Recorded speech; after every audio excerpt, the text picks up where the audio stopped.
delete Windows old folder in Windows 11. So if you want to delete Windows old folder in Windows 11, then what you need to do is you just need simply go with your search. Under search, you need to search for run and go with open. And once you're under the run, now here you need to enter cleanmgr and then hit the enter.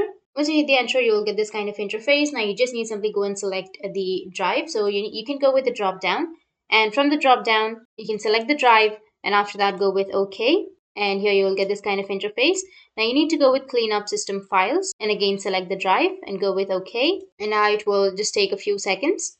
And here you need to select all of these options. Make sure that you've selected all of these and then go with OK. And it will ask you if you are sure that you want to permanently delete these files. You just need simply go with delete files and it will delete all of the files. It will clean up your disk. So that's how you can delete your Windows old folder in your Windows 11. And if you have any questions, feel free to comment below. Thanks for watching.